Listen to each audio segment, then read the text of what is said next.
마태복음 11장 7절로부터 14절 말씀입니다.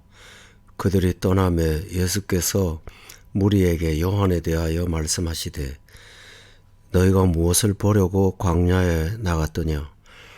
바람에 흔들리는 갈대냐? 그러면 너희가 무엇을 보려고 나갔더냐? 부드러운 옷 입은 사람이냐? 부드러운 옷을 입은 사람들은 왕궁에 있느니라. 그러면 너희가 어찌하여 나갔더냐? 선지자를 보기 위함이었더냐? 옳다. 내가 너희에게 이르노니 선지자보다 더 나은 자니라. 기록된 바 보라, 내가 내 사자를 내 앞에 보내노니 그가 내 길을 내 앞에 준비하리라 하신 것이 이 사람에 대한 말씀이니라. 아멘. 세례 요한이 예수님에 대한 의심이 들어와 영적으로 혼란에 이르렀을 때 그를 믿고 따랐던 사람들은 그의 연약함을 보고 매우 혼란스러웠을 것입니다. 그들은 요한에 대하여 깊이 신뢰했던 생각이 바뀌는 바람에 예수님의 말씀에 의하면 그들에게 요한은 바람에 흔들리는 갈대처럼 보였다는 것입니다. 그때 예수님은 요한에 대하여 그를 귀하게 여기도록 이끄셨습니다. 하나님의 뜻을 따르려고 살아가는 사람은 자신의 고집대로 살거나 개인의 신념을 따라 살지 않습니다. 과거에는 자의 고집대로 살았던 자가 이제는 하나님의 뜻을 따라 순종하는 것에 삶의 중심이 있습니다. 말씀을 따르고자 할 때 때로는 내 자신의 생각과 하나님의 뜻을 따르지 못하는 불완전함 때문에 흔들리기도 하고, 또한 내 자신이 갖고 있는 확신이 하나님이 기뻐하시는 것이냐라는 생각으로 인해서 마치 바람에 흔들리는 갈대처럼 여겨질 때가 있습니다. 불신이었을 때 신념이 있고 올곧게 살았던 것처럼 보였던 사람들이 믿음 때문에 오히려 바람에 흔들리는 갈대처럼 살 수가 있다는 것입니다. 그러나 이것은 결코 실제대로 바람에 흔들리는 갈대처럼 주관이 없는 사람이나 함부로 자신을 변개하는 그런 사람이 아니라는 것이 예수님의 말씀입니다. 예수님은 이런 사람을 가리켜서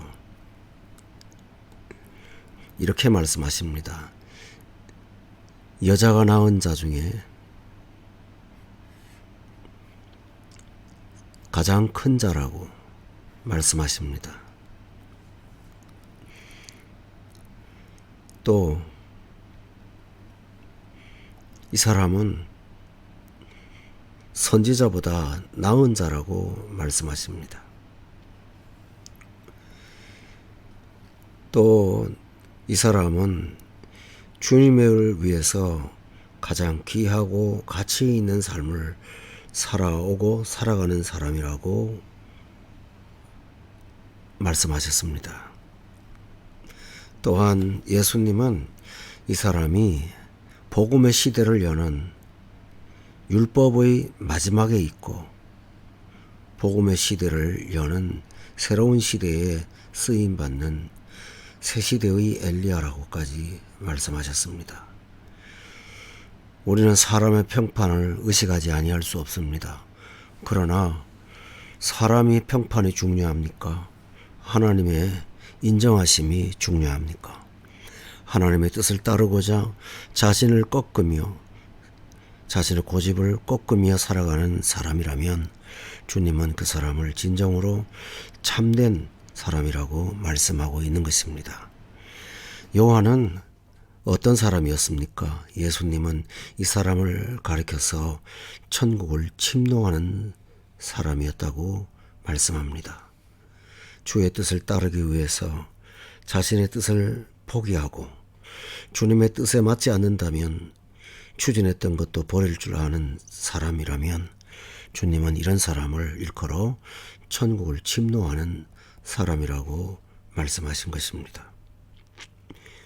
우리는 우리 중심을 따라 사는 것이 아니라 그리스도를 따라 사는 것이고 하나님의 법을 따라 사는 것입니다.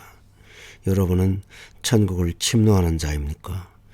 그리고 무엇을 위해서 삶을 추진하고 있습니까? 우리 모두가 다 천국의 삶을 원하며 주님의 통치를 받아들이고 내 고집과 내 주관보다는 하나님의 뜻을 따르고자 하는 일로 수고할 때 하나님은 우리를 더 귀하게 여기십니다. 복되게 여기십니다. 그래서 예수님은 말씀하시기를 세례 요한보다 큰 자가 없다고 말씀하셨으나 그러나 천국에서는 극히 작은 자라도 그보다 클 수가 있다고 말씀하셨습니다. 세례 요한은 대단한 사람이었습니다. 그러나 우리 중 누구도 주님의 뜻을 따라 천국을 침노하는 삶을 산다면 주님은 그보다 큰 사람이라고 인정하신다는 사실입니다. 성도 여러분, 하늘나라의 백성들은 하나님을 기쁘시게 하고 하나님의 뜻을 따라 사는 사람임을 기억합시다. 아멘.